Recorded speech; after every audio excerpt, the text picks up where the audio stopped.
how's it going? It's been a while, but I couldn't resist making a video about this subject, and let's talk about it. So, I got to watch the final match on Wrestlemania 33.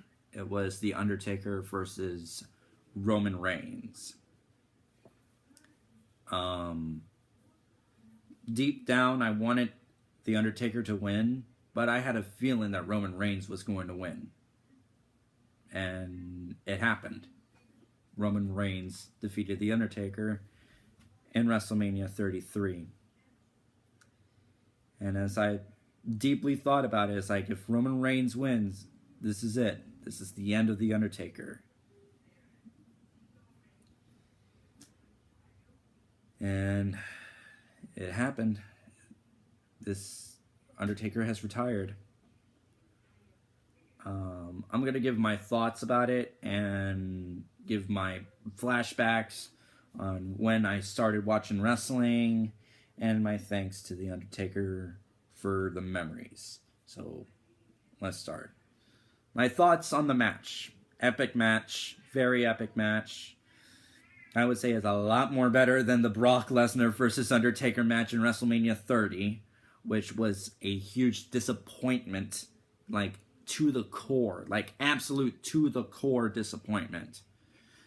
Because I thought it was going to go on for long and long and long. That's until, when Brock Lesnar, put The Undertaker in a concussion. And, it was such a huge disappointment. Very huge disappointment. I thought they would put more into it on the match, but what can you do? Now, Roman Reigns versus Undertaker, that was an epic match. And I had a feeling that Roman Reigns would win against The Undertaker. I mean, come on. WWE is coming more and more obvious nowadays. I mean,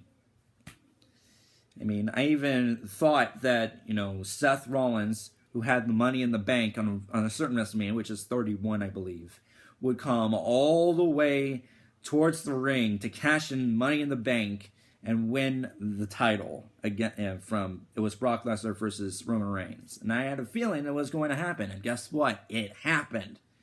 I had a feeling it was going to happen. So, pretty much I had a feeling that Roman Reigns was going to defeat The Undertaker. Even though my heart wants The Undertaker to go defeat, Roman Reigns and continue on. Deep down, I really thought, Roman Reigns is going to win. And if that's going to happen, that means it's the end of The Undertaker. I mean, he's been around for 26 years. He's 52 years old. I think it's time. I really do.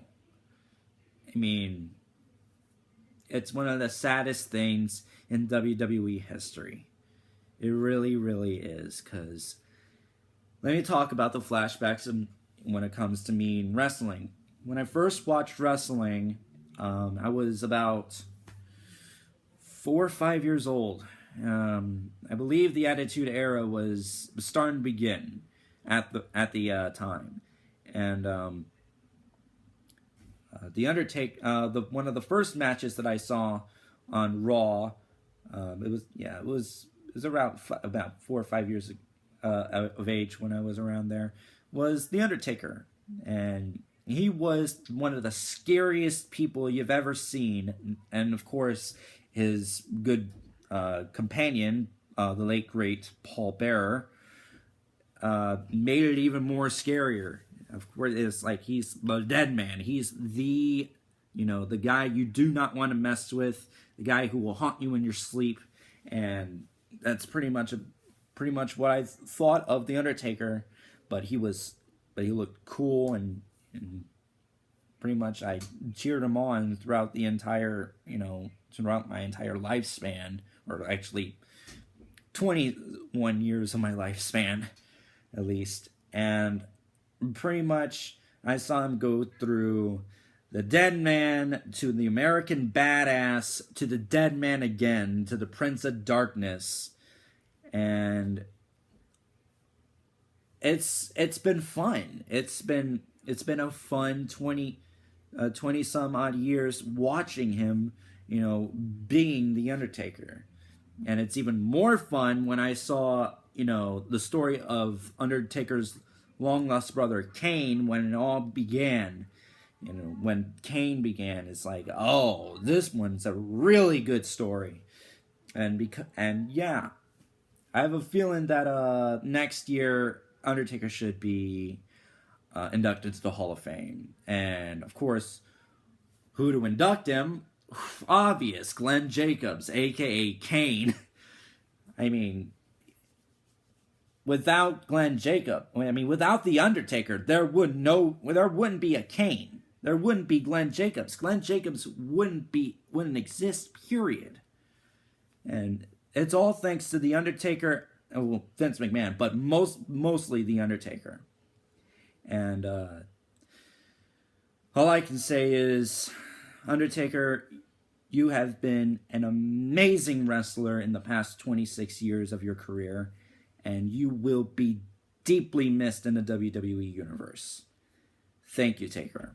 Thank you, thank you, thank you.